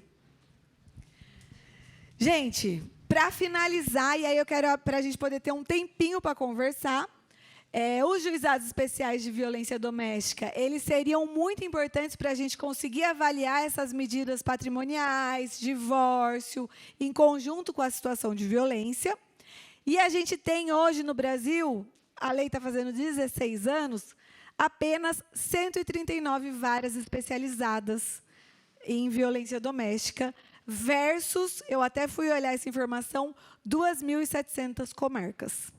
Então, a gente tem pouquíssimas varas especializadas, e aí essa questão de separar processo de família e processo criminal acaba gerando um prejuízo. Apesar disso, é muito importante saber que a mulher pode pedir a medida protetiva dentro do processo de família. Então, se ela tem um boletim de ocorrência, se ela não quer fazer boletim de ocorrência, ela está no divórcio, mas ela está passando por uma situação de violência doméstica, ela pode, no processo de divórcio, pedir a medida protetiva. No processo de divórcio, no processo de guarda. O juiz da família, como não tem vara especializada, ele tem competência para deferir, para autorizar essas medidas também. Então, tem o caminho da delegacia, tem o caminho da justiça criminal e tem o caminho da justiça de família para as medidas protetivas. Muitas vezes, essa mulher ela não quer que ele seja preso, ela só quer ficar protegida. Então, dá para pedir a medida por aí também. Por último, em 2021, o CNJ editou um protocolo de julgamento com perspectiva de gênero, orientando o Poder Judiciário como conduzir situações que geralmente acontecem, situações de violência e passam desapercebidos, ou como julgar um determinado caso de família com a perspectiva de gênero. Então, é um documento que vale a pena para quem advoga, para quem trabalha nessa área, olhar, porque lá tem todas as áreas de atuação. Então, vai falar de perspectiva de gênero no direito trabalhista, na justiça do trabalho, na justiça de família, casos de alienação parental, de violência patrimonial. O protocolo de julgamento com perspectiva de gênero dá uma orientação muito boa e é um documento produzido pelo Conselho Nacional de Justiça. Então, em tese, pelos juízes para conduzir situações assim. Por último, e aí eu abro para a gente conversar mais um pouquinho, quero fazer um convite para vocês, se vocês se interessaram por esse assunto, se vocês querem aprofundar, a Diálogos para a Equidade, que é um projeto do escritório voltado para a educação em direitos, em parceria com o SESC Piracicaba, vai promover um curso gratuito chamado Educação e Transformação, Entendendo a Lei Maria da Penha. Esse curso ele vai acontecer do dia 3 de setembro ao dia 15. Ele vai ser... eu já passo. No dia 17 de agosto, a gente vai estar lá, eu, Nathalie, Ana, que é psicóloga, que faz parte da Diálogos também, falando sobre isso. E aí, a partir do dia 17, abrem as inscrições. O curso vai acontecer de terça e quinta online e quinzenalmente aos sábados presencial. Como ele vai ser presencial lá no SESC, a gente tem só 30 vagas. A gente fez, a nossa intenção é fazer isso voltado para quem trabalha na educação, mas está todo mundo convidado para participar. Como vão ser só 30 vagas, é bem importante estar atento aí a partir do dia 17 para fazer a inscrição. Os módulos aqui, violência contra a mulher e interseccionalidade, ciclos de violência, legislação de proteção à mulher, impactos da violência no desenvolvimento, identificação da violência e estratégias de acolhida. A gente bolou esse curso para os professores da rede pública, para eles conseguirem entender quando uma criança relata uma situação de violência, como conduzir isso. Então, quem trabalha na área vai aproveitar muito do curso.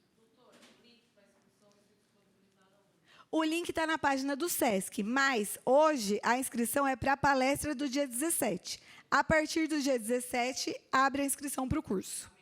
Na página do SESC. É sescpiracicaba.com/inscrições. E o curso é gratuito e vocês estão convidadíssimas. E dá tempo... Que horas são agora? 3h30. Quero ouvir vocês, então. Acho que dá tempo da gente conversar um pouquinho ainda. Luana, obrigada, viu? Foi maravilhoso ouvir você, como sempre. Muito especial esse momento aqui.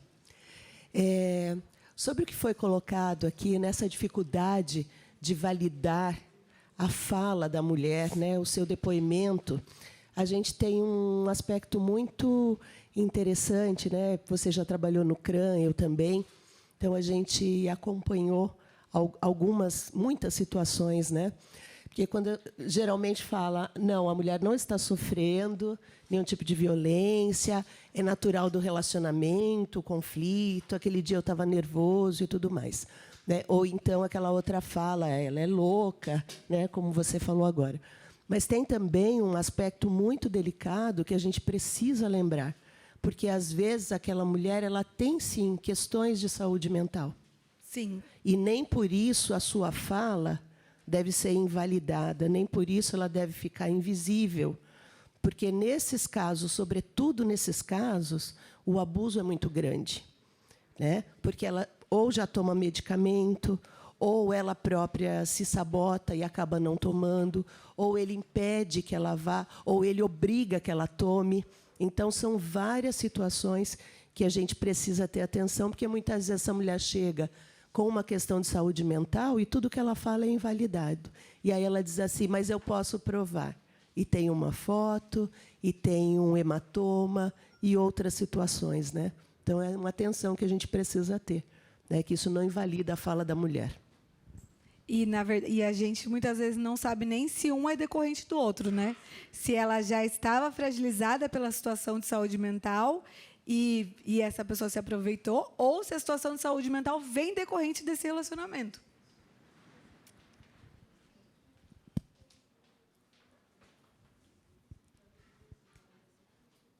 Mais alguém? Tem uns minutinhos aí, né, Tem, Luana? dá tempo. Vamos conversar. Não, é porque está gravando. É melhor. Boa tarde a todos. Na verdade, assim, a minha pergunta, é possível, doutora, trazer a figura masculina, os homens, para dentro desse diálogo? Porque a gente só vê mulheres. Como educar os homens? Porque eles também não sabem, muitas das vezes, que eles estão presos, né, nesse machismo. Para eles é normal. Mas por que eu sou assim? Por que eu trato minha esposa assim? Eu não queria ser assim.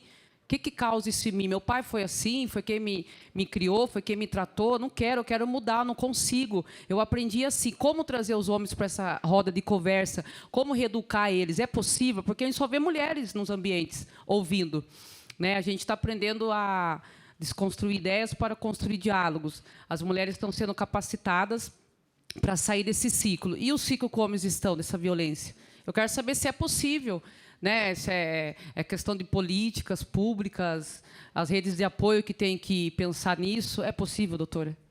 Eu acho que é, e acho que talvez seja a grande questão desse momento, ou pelo menos a grande questão da Diálogos. Como convidar os homens para fazer parte disso. E aqui eu fiquei feliz, porque a gente tem um número maior de homens do que eu costumo ver nos eventos. Temos alguns aqui, ainda são a minoria, mas a gente tem alguns. E acho que tem a ver com tudo isso. Tem a ver com construção de políticas públicas, tem a ver com educação. Então, essa educação desde o começo, levar essa discussão para as escolas, vem nessa proposta também. O gênero já é reproduzido, esses papéis de gênero já estão sendo reproduzidos na escola, sempre foram. E aí é difícil mesmo, né? Não, eu sempre vivi assim, ninguém nunca me questionou e agora eu não posso mais?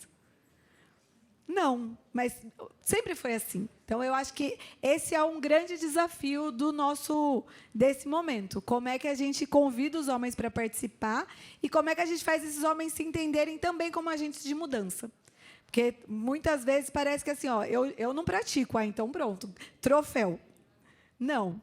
Além de não praticar, como é que você é um agente de mudança para o seu amigo, porque que pode ser abusador, que compartilha nudes, que faz um monte de coisa.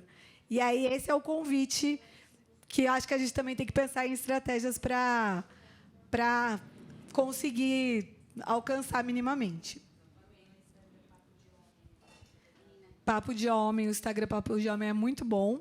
E tem um documentário no Netflix, chama Máscara que Você Usa, The Mask You Live In, que é sensacional sobre construção da masculinidade.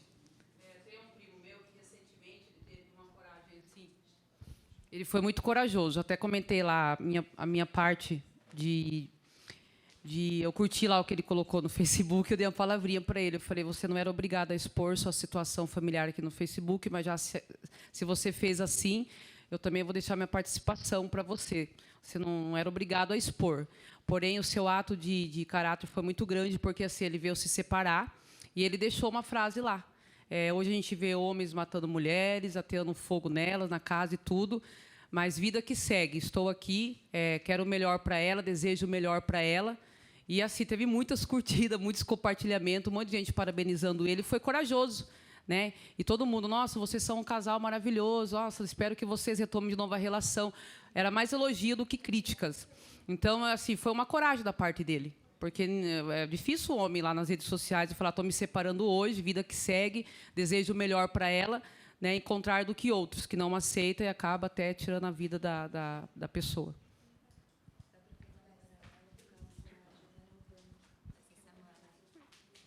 Eu acho que é importante aqui a gente dizer que, infelizmente, nós não temos políticas públicas de Estado para as mulheres e de combate à violência contra a mulher. E a gente também não pode negar a história. Nós já tivemos políticas públicas para as mulheres aqui de 1989 a 1992.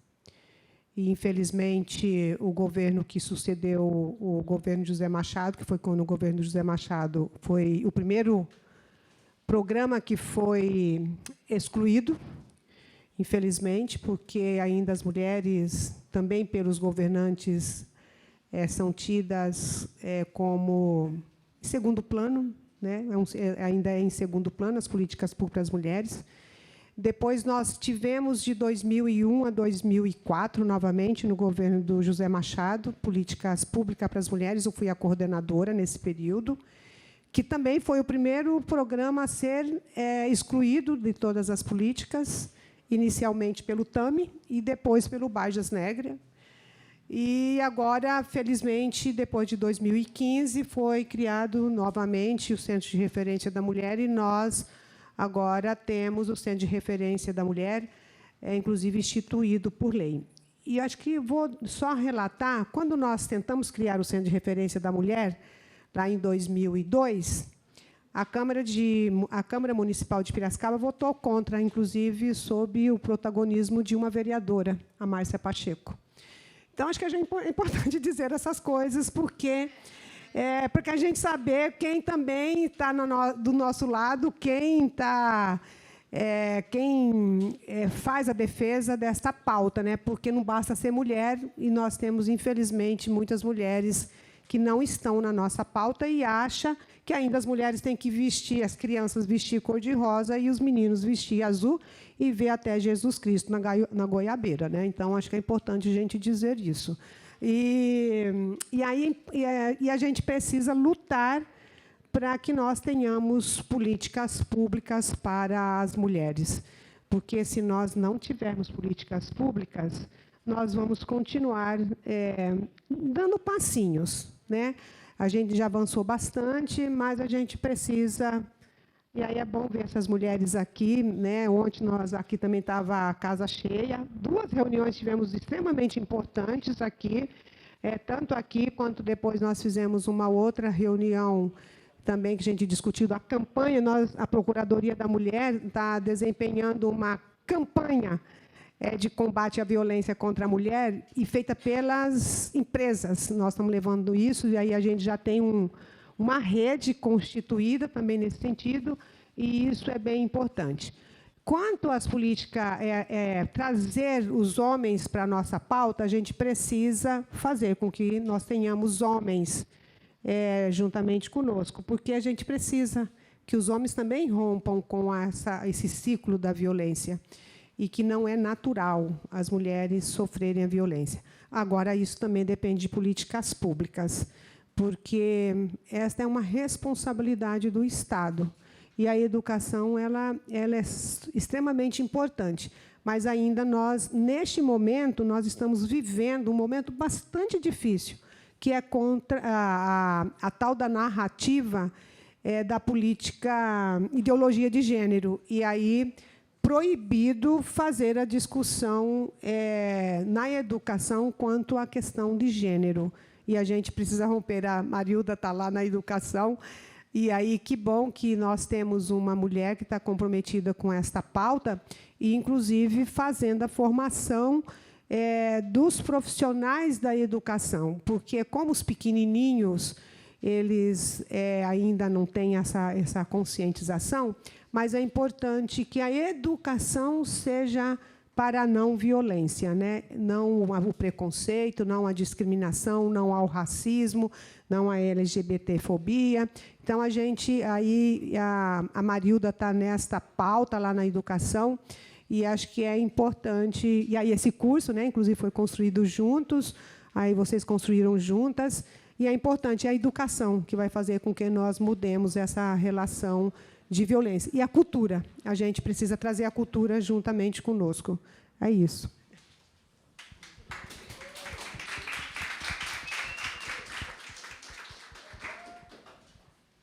Mais alguém? Para depois a gente fazer o fechar, né? Sim, pode enviar o material? Podemos. Depois a escola manda.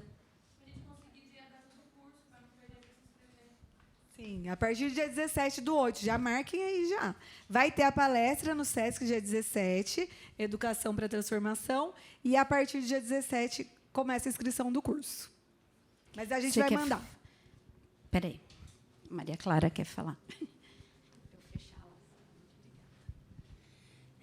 Eu estou falando aqui, meu nome é Maria Clara, né? Eu sou psicóloga, mas queria falar também, divulgar a rede de apoio de mulheres, as PLPs, né, que as promotoras legais populares, é uma formação gratuita, né, também, de direito às mulheres, que acontece, é uma rede latino-americana de mulheres, e se alguém tiver mais interesse sobre o assunto, também a gente vai poder divulgar, está tendo uma formação agora, teve uma turma online, eu faço parte, e vai ter uma formação, a formatura vai ser agora em agosto.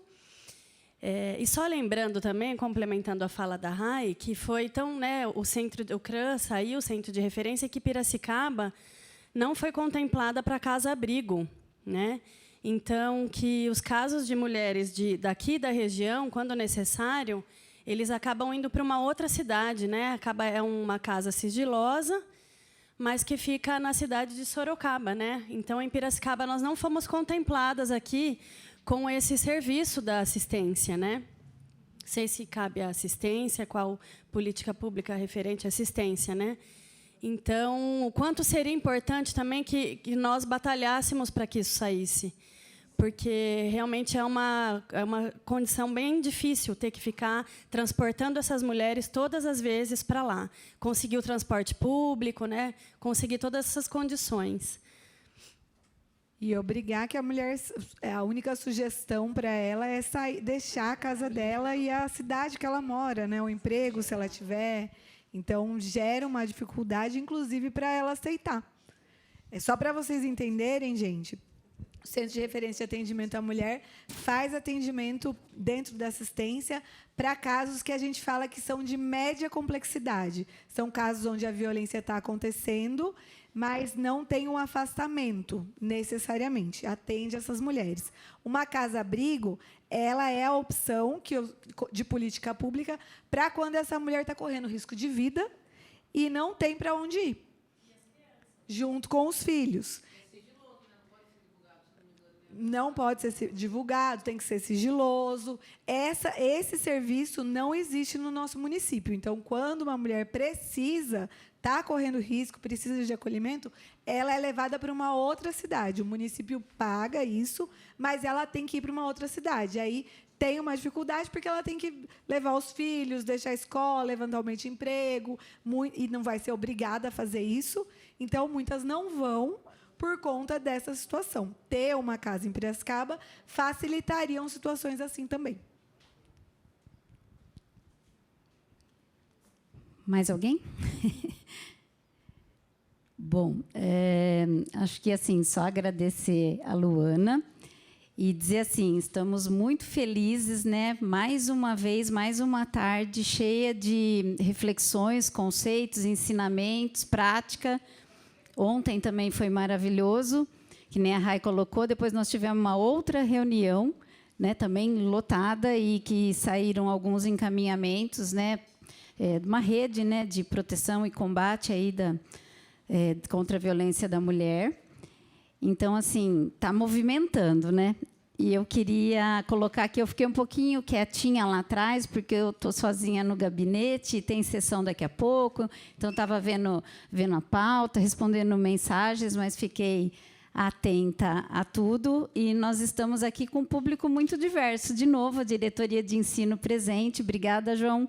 Agradeço o Fábio lá e o pessoal, né, o pessoal da educação estadual, a Marilda da Secretaria da Educação Municipal, acho que a Rai já colocou da importância, vocês já colocaram da importância, as ONGs, né, as pessoas físicas em geral, os escritórios de advocacia e que trabalham com isso, o pessoal da assessoria do Camolese, as 3 lindinhas lá, sempre com a gente, muito bacana. E queria fazer aqui, assim, quando a Rai falou, eu não ia falar, mas quando ela falou que teve alguém que ficou sem a roupa do corpo, fui eu há 15 anos atrás, né? Então, assim, eu tive um caso muito grave que eu usei a Lei Maria da Penha há 15 anos atrás. Acho que foi uma das primeiras, né? E meu ex-marido falava assim, papel não segura bala, né? Então, assim, era uma coisa. E a Rai, assim, me acolheu, assim, nós somos amigas antes disso, né? Muito antes.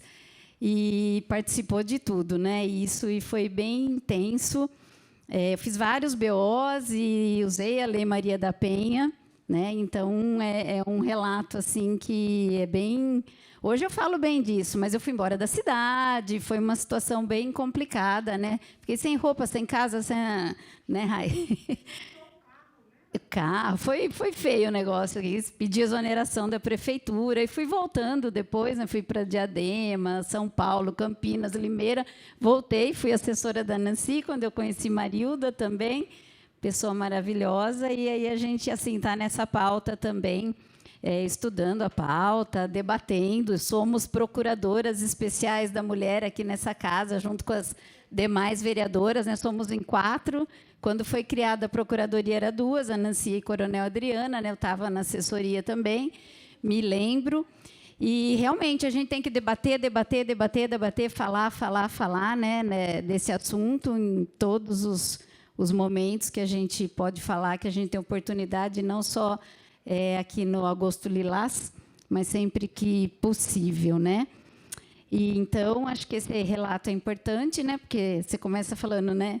Eu, assim, engenheira civil, ele assim, professor universitário, né, Rai? Então não tem. Aí tinha uma situação mais ou menos assim, perdeu o emprego, lógico, foi um caos na cidade, né? E aí, né, tá vendo? Você que é culpada, né? Perdi o emprego, né? E aí é bem isso, né? Bem complicado. Vocês contando aqui, veio um filminho na cabeça, assim. E realmente a Lei Maria da Penha, na época, estava começando, né? 15 anos atrás, foi exatamente 15 anos atrás, né? Hoje a patrulha, não tem ninguém da patrulha aqui hoje, mas a patrulha Maria da Penha faz esse trabalho de ficar junto. Vocês são da patrulha? Ai, desculpa, é que vocês não estão de farda. A gente está acostumado com a Fernanda, desculpa, viu? Então, tá, obrigada pela participação também. A Fernanda vem de farda, né? Mas obrigada aí pela participação. Mas não tinha patrulha Maria da Penha. Então, assim, papel não segura bala, não segura mesmo. Você chegava em casa assim, né? Porque agora a patrulha fica de vez em quando, de tempos em tempos, né, na ronda de quem tem medida protetiva, não é? 24 horas de quem tem medida. Então, é uma segurança a mais. Então, esse é um dos avanços. Né? Parece que é pouco, mas é um avanço, né? É muito, na verdade. A patrulha é muito importante, porque o agressor também fica atento. Ele sabe que a patrulha vai passar. Então, essa questão é uma coercitiva, assim, de que ele não vai porque ele sabe que a patrulha está ali. É muito importante. É um outro serviço que a gente só percebe a importância se a gente não tivesse. Porque não estão acontecendo situações mais graves graças à patrulha. E outra coisa com relação aos homens, né, a participação dos homens, legal, realmente, aqui nessa roda, mas existe, né, na própria Lei Maria da Penha, porque depois eu fui estudar e estou aprendendo cada vez mais com vocês aqui, né? E, né, Rai, a gente tem sempre que falar desse assunto na tribuna, na sessão, né? Outro dia eu falei, tem que desenhar, né, gente? Né? Dei uma de irônica, assim. Para alguns tem que desenhar, porque não dá para falar só, né? Não sei o quê. A Rai sempre colocando a situação. Mas existe a escola dos homens, não é isso? Que a Lei Maria da Penha prevê, em alguns municípios já tem. Então, o homem, né, ressocializado, no homem que precisa dessa conversa numa terapia. Agora a lei, uma das novidades foi a inserção de como uma das medidas protetivas para o agressor participar de grupos educativos, terapêuticos de homens, que é uma alternativa também, um trabalho que, quando feito, dá muita diferença também, porque é esse convite para reflexão, né? Bom, gente, acho que já falamos bastante. Poderíamos ficar mais, mas vamos deixar para uma próxima oportunidade, para ficar aquele gostinho de quero mais. E dizer que ainda amanhã tem o último encontro, né, do ciclo de palestras da Lei Maria da Penha, que é o abuso do homem narcisista nas relações afetivas e as consequências jurídicas da violência contra a mulher. É online amanhã. A Érica e o pessoal da escola, acho que esse é necessário fazer inscrição, né, Érica? Quem não fez, para receber o link, é isso?